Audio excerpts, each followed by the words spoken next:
Despiertas en una habitación blanca, impecable y extremadamente limpia. El monitor de signos vitales está marcando el ritmo cardíaco de tu corazón. A un lado de la cama hay una mujer con los ojos rojos e hinchados de tanto llorar. Cuando nota que abriste los ojos, se cubre la boca y empieza a llorar de emoción. Te mira como si acabara de recuperar algo que ya daba por perdido.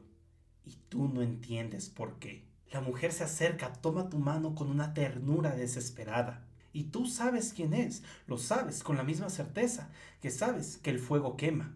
Pero no recuerdas ni un solo momento con ella, ni una comida, ni una conversación, nada.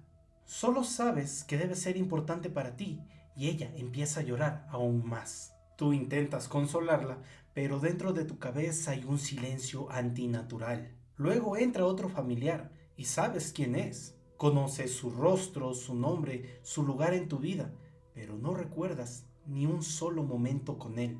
Y en ese punto entiendes algo que desespera a todo el hospital completo. Eso fue lo que le pasó a Kent Cochrane, una anomalía médica tan extraña que obligó a reescribir todo lo que se conocía sobre la memoria humana. Él conservó los datos, pero perdió toda su historia. Si tus recuerdos desaparecen, queda una pregunta incómoda. ¿Sigues siendo tú? Al final entenderás por qué este caso sugiere algo aterrador.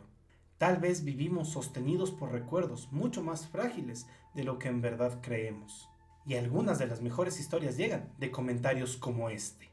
Octubre de 1981, Canadá. Kent Cochrane tenía 30 años. Él salió de la fábrica que trabajaba después de otra jornada rutinaria. El ruido de la ciudad quedaba atrás mientras él aceleraba en su motocicleta rumbo a su casa. Entonces tomó una curva común, una maniobra que posiblemente había hecho millones de veces. Y algo falló. La moto salió de la vía, metal contra asfalto, y el cuerpo salió despedido. Cuando los paramédicos llegaron, Kent no respondía. Estaba convulsionando y en ese momento, sin saberlo, su vida se había partido en dos. No existe un parte policial público que detalle exactamente cómo fue el accidente, lo que significa más trabajo de investigación para mí. Pero los registros climáticos de Canadá en 1981 sugieren noches frías, con temperaturas aproximadas entre 6 y 18 grados Celsius, muy poca nieve y varios días marcados por lluvia y neblina. Diversas fuentes académicas también aseguran que no hubo otro vehículo involucrado, aunque siempre conviene no confirmar ante afirmaciones sin evidencia explícita. Eso permite imaginar un escenario plausible: pavimento húmedo, visibilidad reducida y hojas secas en la vía. Factores suficientes para volver una curva una maniobra extrema. Lo que nunca podremos afirmar es qué pasó esos segundos antes del accidente. La ambulancia llegó y encontró a Kent tendido en el piso convulsionando. Había sufrido un traumatismo cráneoencefálico severo. O sea, el golpe en la cabeza fue brutal. Y lo peor, todavía no se veía. Los paramédicos lo trasladaron al hospital más cercano, en Toronto. Durante ese trayecto, la prioridad era una sola: mantenerlo vivo. Al llegar al hospital, los médicos se enfrentaron a una grave emergencia neurológica. Kent seguía inestable, con señales claras de daño cerebral. Lo que primero hicieron fue tratar sus convulsiones, mientras estaban viendo la magnitud de su lesión.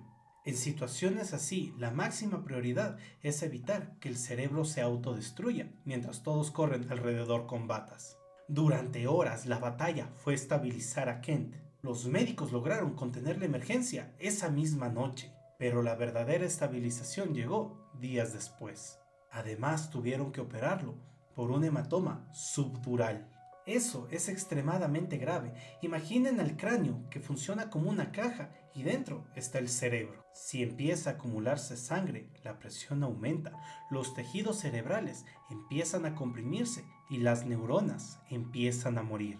A Kent tuvieron que abrirle el cráneo para drenar esa sangre y aliviar esa presión. Sin esa intervención, Kent posiblemente hubiera caído en coma y jamás hubiera salido de ahí. Kent sobrevivió, estaba clínicamente estable, sin esa presión en la cabeza y con las convulsiones ya controladas. El peligro inmediato retrocedió, parecía el fin de la crisis, pero en verdad solo era el principio de la verdadera. Cuando despertó, reconocía objetos, entendía palabras y podía conversar. Sin embargo, algo esencial había desaparecido. Eso nos obliga a preguntarnos algo: ¿cómo alguien puede sobrevivir físicamente, pero aún así no estar completo? Kent no había presentado ninguna otra complicación grave. Es posible que haya sufrido contusiones, dolor cerebral, el traumatismo después de un accidente en motocicleta, pero no existe evidencia pública de otro tipo de lesiones. Tras salir de la fase crítica, comenzó su recuperación. Aprendió a moverse con mayor soltura gracias a las terapias físicas. Sin embargo, también aparecieron secuencias neurológicas. Tenía debilidad, tenía una parálisis parcial en el lado derecho del rostro y también problemas en la visión. El cerebro rara vez deja la cuenta sin cobrar. Y durante su recuperación emergió una anomalía inquietante. Cuando sus familiares hablaban de bodas, reuniones, anécdotas pasadas, Kent no podía recordar ninguna. Sabía que ciertos eventos habían ocurrido porque otras personas se los contaban. Sabía de ciertos datos de su vida, pero no recordaba él haberlos vivido en ningún momento. Podía saber que tuvo una fiesta de cumpleaños, pero él no recordaba estar ahí. Podía saber que conocía a cierta persona, pero no recordaba el momento exacto en que la conoció. Los médicos y su familia ya notaron lo que era evidente. Kent podía responder mucho mejor a preguntas de cultura general que preguntas personales. Algo en su memoria se estaba desmoronando, mientras el resto parecía seguir intacto. Con el paso de los meses, ya no había cómo disfrazar esto como una confusión post-accidente. El neuropsicólogo Ender Tulving y otros investigadores empezaron a estudiar a Kent a profundidad, porque su caso no encajaba con nada conocido, era una anomalía neurológica en carne viva. Algunos investigadores lo asociaban al famoso caso de Henry Molaison, por el daño cerebral al cerebro y estar atrapado en un presente eterno. Por cierto, ese tema está subido al canal. Pero Kent escondía algo mucho más extraño. En las evaluaciones lo sentaron en una mesa y empezaron con preguntas simples. ¿Qué hiciste ayer? ¿Qué desayunaste esta mañana? ¿Y qué harás la próxima Navidad? Kent entendía cada palabra. No estaba delirando, no estaba confundido.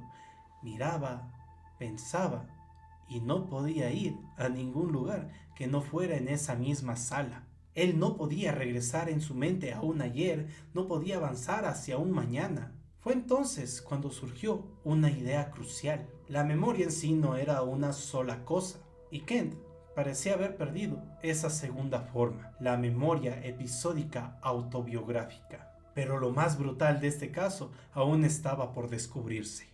También mostraba una incapacidad severa para avanzar a eventos futuros. También había perdido la capacidad de verse en un evento nuevo, como si el cerebro necesitara recuerdos reales para fabricar un futuro.